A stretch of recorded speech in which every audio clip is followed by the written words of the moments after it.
What's going on, guys? Oliver here. I just wanted to quickly just tell you a story that I heard today. I got a message today from a girl, tattooist. She's quite a new tattooist. She messaged me today asking for help on what to do. Now, I've been a tattooist for 10 years. I've seen a lot of situations, a lot of scenarios with the public. And when you are a public servant, I suppose, in a industry that's a luxury, such as tattooing, you will come across many different types of people.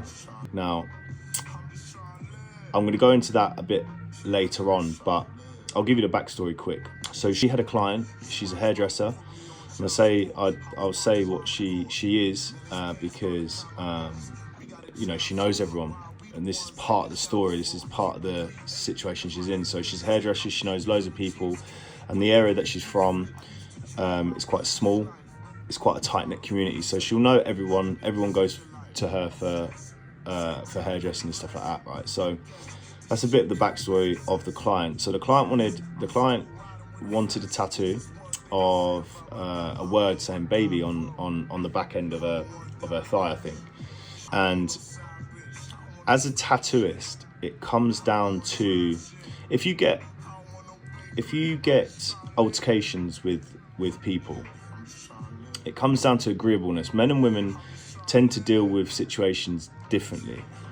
Men can be less agreeable than women, and that's just a known fact. In business, when you become successful, you'll become far more successful if you're less agreeable. Given the situation, of course, depending on which situation it is. So yeah, this client came in to her for a tattoo. She wanted "baby" on the back end of her thigh. So she stenciled it up, she got it all ready, showed the client. The client was like, yeah, it's cool. Stenciled it in first, tattooed it, and then she went on holiday 5 days after.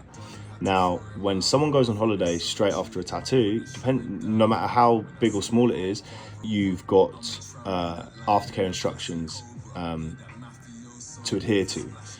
Every tattoo that you do, you'll have to give clear instructions to the client, because especially if they're going on holiday. So, you know, I wouldn't normally tattoo someone if they're, you know, less than 2 weeks out if they're going on holiday, because it needs time to settle in the skin and you know, for the first sort of healing process to happen, which means, you know, scab up and then peel off.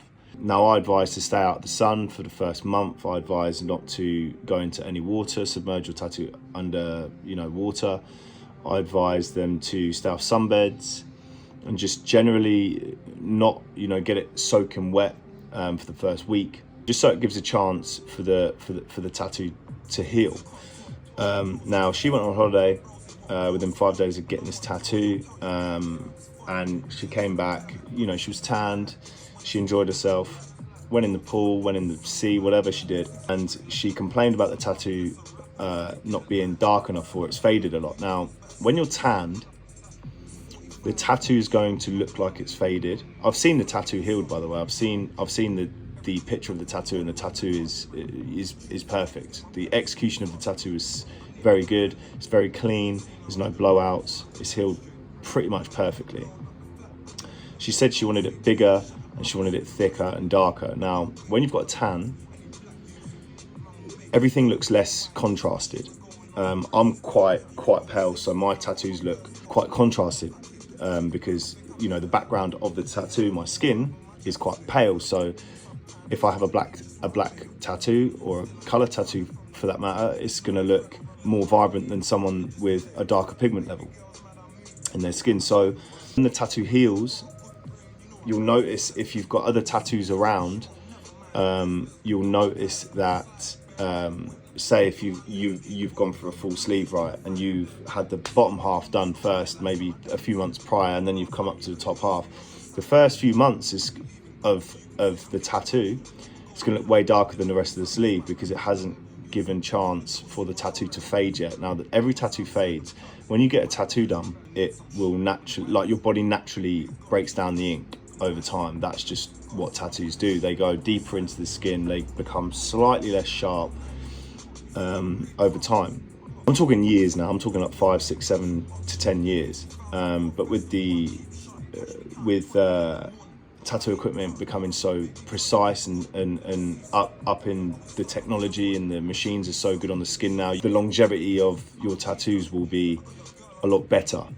Now, this girl offered her for a touch-up and she declined. She's got choices here. She can either offer a touch-up for free, or, you know, half price or whatever, or like a small amount just to cover the time or the needles or whatever, or she can do that for free if the girl books in for another tattoo in the future. But the client didn't want to go ahead with that at all. She wanted a refund and she wasn't happy. She was complaining, blah, blah, blah. Now, this girl was scared because obviously I said earlier, this client is a hairdresser, so she knows a lot of local people, and she's scared that it's going to damage her clientele. Now, this is where agreeableness comes down to it, because you know your worth, you know you've done a good tattoo, you know that you know it's healed right, and she's gone on holiday and she's probably not looked after it, because who does? Unless you've spent thousands and thousands on a tattoo, then it's different. Like, you're more inclined to look after your tattoo because it's an investment to your look, right? So this client wasn't having it and she wanted her money back. Now, I said to the girl, you've got two choices. You can either just offer her a touch-up for free, or just ignore her. If she doesn't play ball and she doesn't want help with her tattoo, just ignore her. Just move on. And I think that's probably the best way to go about it. You know, you've tried to liaise with the customer about touching it up, about, you know, making it better for her. If she wanted it darker, you could try and get some darker ink, maybe like a triple black, some more pigmented ink, so it would look a lot darker in the skin when it's healed. But she just wasn't having it. She was mean, she was rude. And this girl was very scared of her clients dropping, because, you know, she knows everyone because she's a hairdresser, right? So she could just slander her name, talk shit about her. And I just said, look, like, this is where you have to really try and strive to be the best tattooist possible and up your skill level, because it gets to the point where certain price brackets will dictate the standard of client you're going to attract. If you tend to be more expensive, you're going to tend to get the more serious clients. You're going to tend to get the more, you know, the clients that look at your work, research your work more than just going into a studio for 40, 50 quid tattoos. And, you know, there's always going to be a risk there where that kind of client is spent 40, 50 quid. They're not really that bothered about it or about who does it. And when you're in that bracket, when you're working with clients like that, you're going to be way more subject to getting complaints. You're going to be way more subject to just getting very difficult clientele. So I said, look, this is what's going to go on. You're going to give it a refund, because she was thinking about giving her a 50% refund and touching it up. I said, fuck that. I said, if she's being mean, she's not playing ball, she's got a bit of an off tone to her, an iffy tone, just ignore her, just move on, ignore her. Just don't even open her message. Don't even leave her on scene, because that could just cause more trouble. Just ignore her. Just carry on doing what you're doing. Maybe up your price by like 30, 40 pound, because those types of clients will then get filtered out, and you'll get way more higher class clients, right? I said, because what's going to happen is you're going to give her a refund and she's still going to talk smack about you to her hairdressing clients, right? So you've lost out on both ways. At least you've kept the money. If you don't give her the money, at least you've kept the money, and she can just talk smack about your tattoo or whatever, because she's going to do that regardless to if you give her money back. You know, you've tried to have good customer service, and to be honest as well, you have to keep this in mind. If she does talk smack, those people that she talks smack to will want to see the tattoo. Now, I think it's a good tattoo. I think it's very clean. It's very nice. It's done well. So the clients, you know, and I'm a professional of 10 years, so if clients see that, they're going to think, what the fuck? Like, there's nothing wrong with this tattoo. So as long as you've got good confidence in your work and you've seen a picture because they've sent it to you, then you've got nothing to worry about. People are gonna, you get loads of people, I call them jobs worths. You get loads of jobs worths that just want something for nothing. Maybe they need to pay for a bill or something, and they think, oh, where can I get the money from? I'll just complain about my tattoo secretly, knowing that, I like it, but I'll just try and get a bit of money because I've got things to do elsewhere. Now, if people do that, if people complain about your price as well, this can swing both ways. If people complain about your price, you can also say, well, you've seen my work, you like my work. If my price is too high for you, then I'm not the person to do your tattoo. And 9 times out of 10, they're gonna regret going to someone of less standard to you or less ability to you, because they'll carry on seeing your work online, or they might bump into people with your work on them and think, fuck, I really should have gone to that person, to that artist. And it comes down to priorities. People will save up for a good tattoo if they've got their priorities in check. If they're scraping out of the barrel for a tattoo, knowing they've got bills coming out or whatever they have to do to pay, to pay for their life, then they shouldn't really be looking for that tattoo in the first place.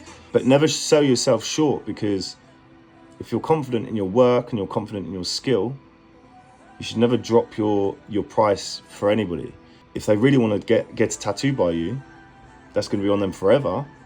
They'll wait an extra week, an extra month, an extra 2 months, an extra year to save up for that tattoo they want by you, because it's from you. You need to brand yourself in a way where you really have to market yourself in a way as well, where it's a special occasion to get a tattoo from you. It's very exclusive. And I think it's very, very, very important. And that's why I wanted to do this video, because I've noticed that a lot through the years of tattooing in my own life, in my own situations.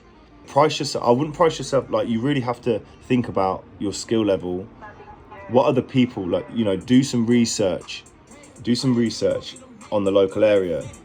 What kind of standard are people charging, low end, medium, and then high end, and see where you fall into that. If it's clean, if it heals well, then you're probably in the medium to high end. But if it is on the low end, then you're going to get clients like the client I've just been speaking about. You're going to get troubles with clients like that, because it's just very low end, walking kind of standard clients. I'm not talking about everyone. There's just, there's nice people, and there's just awkward people to deal with, and that's how I would deal with it. I'd give them situations where they can either agree or disagree to it, and if they want a refund, tough luck. If they wanted it bigger, if they wanted it in a different way, a bit thicker, there was ample opportunity for them to change the design after seeing it on the iPad for a start, or on the piece of paper, and another opportunity to change it when it's stenciled on them, when they look in the mirror before you tattoo. So I haven't got any sympathy for that client. I have sympathy for the artist going through, a bad time. And I just told her to ignore her, because if you think you've done your work to the best of your ability and you're happy with it, tough shit.